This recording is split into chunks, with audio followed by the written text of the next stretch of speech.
நிதிஷ் சொல்லுங்க. ஒரு பக்கம் நம்ம ஒலிம்பிக்கை கவர் பண்ணிட்டு இருக்கோம். எஸ்.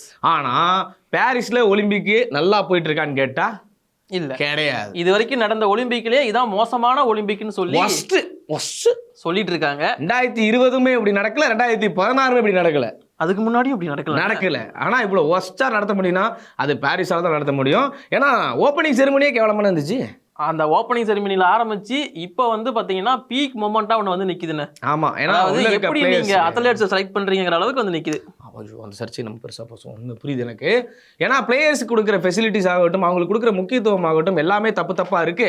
அண்ட் அம்பையர் டிசிஷனுமே வந்து தப்பா இருக்கு அப்படி சொல்லியிருக்காங்க. ஆனா இதெல்லாம் விட பெரிய பீக் மேட்டர் என்ன இப்போ ட்ரெண்டிங்ல இருக்கு. ஆமாங்க, விமென்ஸ் பிரிவில வந்து பாக்ஸிங் நடந்துச்சு. அந்த மேட்ச்ல ஒரே குத்த நாக் அவுட் பஞ்ச் மாதிரி இருந்துச்சு. ஒரு பஞ்ச் இருங்க இங்க எல்லாம் சொல்லிடக்கூடாது, ஆர்வத்துல இன்ட்ரோ கொடுக்கணும், அதுக்கப்புறம் அதை பத்தி பேசிக்கலாம். ஆனா இந்த ஒலிம்பிக்ல நிறைய த்ரெட்ஸ் எல்லாம் இருந்துச்சு, அதை பத்திலாம் சொல்லல. அதுவும் நான் இன்ட்ரோக்கு அப்புறம் பேசுவோம். அப்புறம் பேசலாம்ன்றியா? இருந்தாலும் சாப்பாடுலாம் ஒழுங்கா போடல இன்ட்ரோ. இருந்தாலும் சரி, ஓகே, எல்லாத்தையும் இங்கேயே பேசிட்டீங்கன்னா இப்போ இன்ட்ரோ கொண்டு போய் கடைசியில் வைக்க.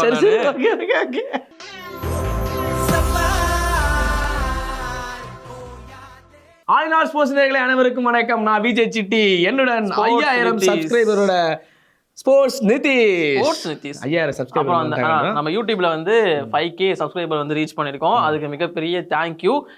ஆனா இன்னும் இதை விட பெருசா நாங்க எதிர்பார்க்கிறோம். உங்களால் நாங்கள், உங்களை போலவே நாங்கள், அதனால எங்களை சப்போர்ட் பண்ணிட்டு ஜஸ்ட் பிகினிங் அந்த மாதிரி சொல்லிட்டீங்கன்னா 18 வயசு கீழே உள்ளவங்க, இதயம் பலவீனமானவங்க, பிரெக்னென்ட் லேடிஸ் இந்த ஃபைட்டை பார்க்காதீங்க. சொல்லுங்க. இஸ்தால ஸ்டைல் சொல்லணும். It's just a beginning. Yes, இது வெறும் ஆரம்பம் தான். நமக்கு அவங்களோட சப்போர்ட் நிறைய தேவைனா. SK வைஸ் எடுத்துட்டு இருக்கும்போது வெளில வந்து ஏதாவது ஒன்று பண்ணி இதை கலைக்கணும் அப்படின்னு முடிவு பண்ணிட்டீங்க. அண்ட் உண்மையிலே எல்லாருக்கும் ரொம்ப பெரிய நன்றி. போலாம் போ. மன்னிக்கவும், அவரோட மிமிக்ரி திறமையை காட்ட முடியாம என்ன கட் பண்ணிட்டான், அதனால போயிடுச்சு. நீங்க அடுத்தடுத்து விடுங்க, இது அவ்வளவுதான், எடிட். இது ஒன்றும் பிரச்சனை இல்லை. நீங்க டக்கு டக்குன்னு சப்ஸ்கிரைப் பண்ணி 10,000 கொண்டு வந்துட்டாங்கன்னா நம்ம அடுத்து நிறைய வாய்ஸ் பண்ணுவோம் அப்படிங்கிற. ஆமா, ஆடல் மால் நிகழ்ச்சி நடத்தலான்ற. இதெல்லாம் யாரா உன்கிட்ட கேட்டா, யாரா நீ?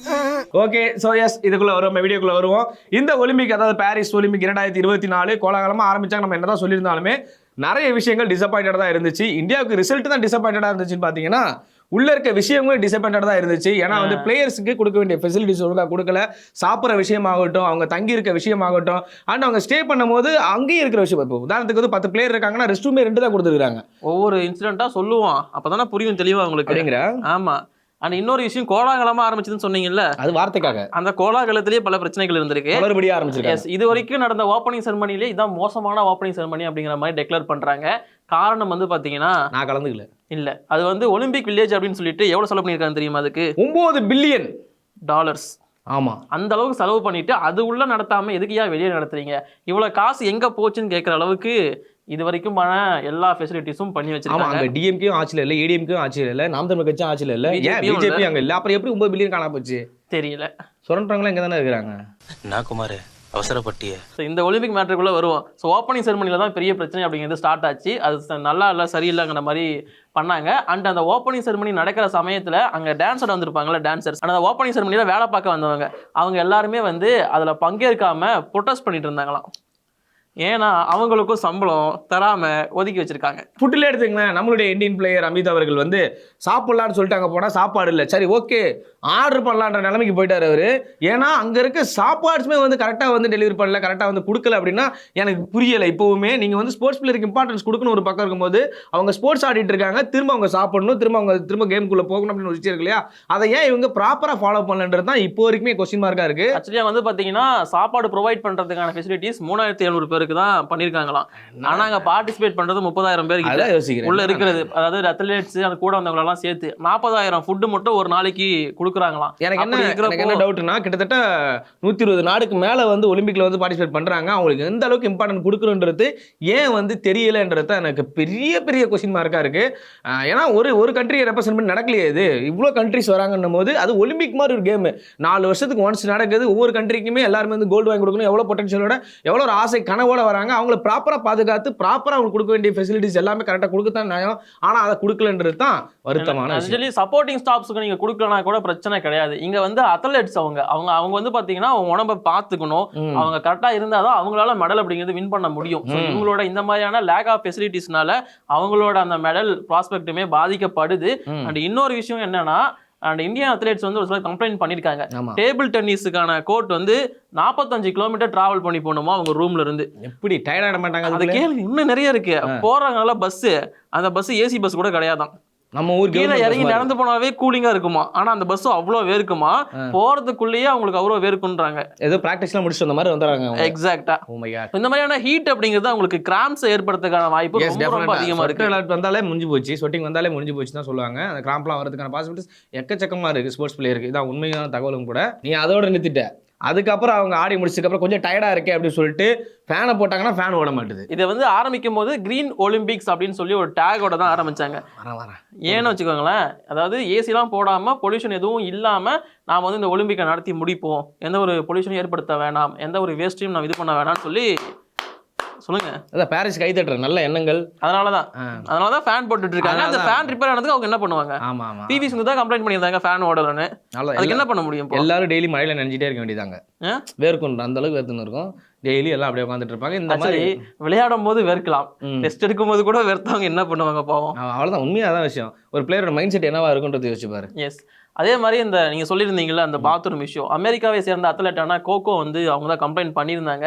என்ன அப்படின்னா அவங்க டிக்டாக்ல வீடியோவே எடுத்து போட்டாங்க.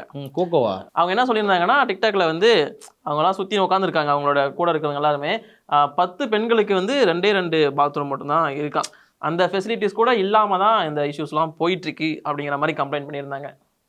எனக்கு தெரியல, தன்னூத்து கிராமத்துல இவங்க நடத்திட்டு இருக்காங்களா தெரியலையே. பின்ன என்ன மெயின் பிளேஸ்னு ஈஃபில் டவருக்கு பக்கம் தான் கட்டியிருக்காங்கன்னு நினைக்கிறேன்.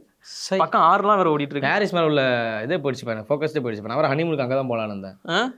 சார் கல்யாணம் ஆகணும்.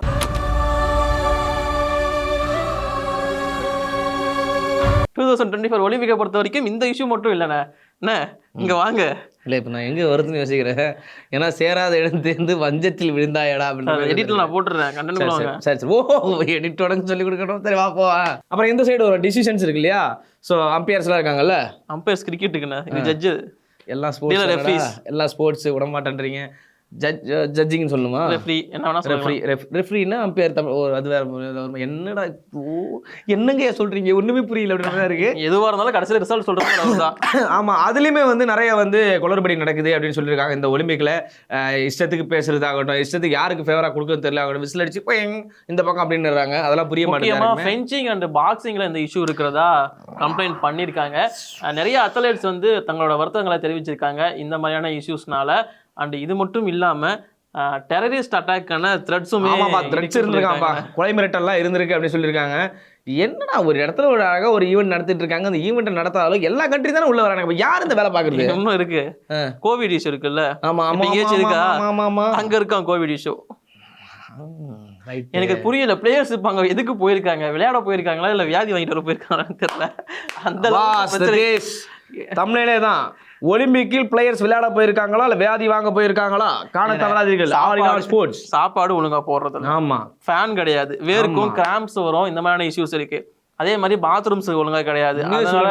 ஜூலை 26 ஆரம்பிச்சு ஆகஸ்ட் 11 வரைக்கும் அவங்களுக்கு பப்ளிக் எக்ஸாம் தான்டா, தினமும் டென்ஷன் தான்டா. சரி, அதான் ஆக்சுவலாக வந்து பார்த்தீங்கன்னா இந்த ஒலிம்பிக் நடக்கிறதுல பீரியட். ஸோ அவங்களோட ஈவெண்ட் முடிஞ்சிருச்சுன்னா எல்லா அத்லெட்ஸும் அங்கே இருந்து சுற்றி பார்த்துட்டு அங்கே ஒரு மாதிரி என்ஜாய் பண்ணிட்டு இருப்பாங்க மற்ற அத்லெட்ஸ். இனிமே அவங்க எல்லாருக்கும் பாரிஸ் பக்கமே போகக்கூடாதுன்னு தோணும். அதான் தோத்த உடனே இப்போ வீட்டுக்கு தான் யாருமே அங்கே இருக்கிறது இல்லை. பிரான்ஸ் மேலே வின் பண்ணி வந்தார்ல நம்ம சிங், ஒருத்தர் சரப்ஜோத் சிங், மனு பக்கர் கூட சேர்ந்து பையன் தான். அவருக்கு ஈவெண்ட் முடிச்சுன்னு கிளம்பி ஊருக்கு வந்துட்டாரு. நல்ல பையன், அவன் புத்திசாலி. எஸ், வந்துருங்க மாட்டிப்பீங்க. ஆமா அப்படின்றாங்க. மனு பக்கர் போல இன்னும் அவங்களுக்கு இன்னொரு ஈவெண்ட் இருக்கு, ஆர்டிக் மேலே அடிச்சு தான் போவாங்க. ஆமா, வெயிட் பண்றேன் அதுக்காக காத்து நிற்கிறேன். அதுக்கப்புறமா வந்து அந்த ஒலிம்பிக் 2024 ட்ரையத்லான் ஒரு ஈவெண்ட் ஒன்று தெரியும் இல்லையா? ஃபேவரட். உன்னோட ஃபேவரட்டா பாரு. ஆனால் ஃபேவரட்டுக்கு அந்த நிலைமையை பாரு. சைக்கிளிங்கு, அதுக்கப்புறம் ரன்னிங்கு, அதுக்கப்புறம் ஸ்விம்மிங்கு, இந்த 3 ஈவெண்ட்டு சேர்ந்தது தான் அந்த ட்ரையத்லான் ஈவெண்ட்டு. ஆனால் அங்கே வந்து ஸ்விம்மிங் பண்ணுறதுக்காக பார்த்தோன்னா அந்த தண்ணி வந்து க்ளீனாக இல்லைன்னு சொல்லி பஞ்சாயத்துகள் ஏற்பட்டுச்சு. அந்த நதியோட தண்ணீர் வந்து தரமாக இல்லை, அதனால அங்கே பிளேயர்ஸால நீச்சல் அடிக்க முடியாது. உடனே ஸ்விம்மிங்கை வந்து ஓகேன்னு சொல்லி ஹோல்ட் பண்ணி வச்சிருந்தாங்க, தள்ளி வைக்கலான்னு முடிவு பண்ணாங்க. அப்படி முடிவு பண்ணிட்டாங்க. அதுக்கப்புறம் ஸ்விம்மிங்கே வேணான்ட்டாங்க. வேணாமா? ஆமாம், தள்ளி வச்சுட்டாங்கன்றேன். அப்போ வெறும் ரன்னிங்கு அண்ட் சைக்கிளிங் மட்டும் தானா? டுயலத்லான் அப்படின்னு போட்டாங்க. அந்த ஸ்போர்ட்ஸ் பேரு ட்ரையத்லான்.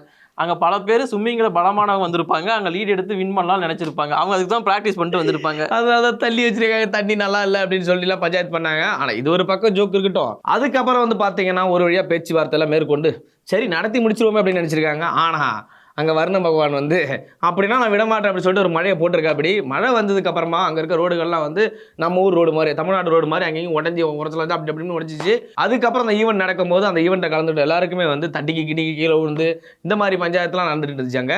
ஆனா இந்த ட்ரையத்லான் அப்படிங்கிறது இந்த சைக்கிள்லாம் சொல்றோம்ல, நாம ஓடுறதுக்குலாம் ரோடு போட்டிருப்பாங்க, எப்படி விழுந்தாங்கன்னு ஒரு டவுட் இருக்கும். ஸோ இந்த ட்ரையத்லானை பொறுத்த வரைக்கும் எல்லாமே கிலோமீட்டர் கணக்கில் நடக்கும். 15 கிலோமீட்டர் ரன்னிங்கு, 20 கிலோமீட்டர் சைக்கிளிங்கு, அது மட்டும் இல்லாமல் 10 கிலோமீட்டர் ஸ்விம்மிங்கு, அந்த உடஞ்ச ரோட்ல இல்ல இந்த மாதிரி தான் இருக்கும். ஸோ அதனால அந்த மாதிரியான ரோடு வந்து ஒழுங்கா ஃபெசிலிட்டிஸ் பண்ணல, அதனால டேமேஜ் ஆயிருக்கு. இந்த சம்பவம்லாம் நடந்திருக்கு.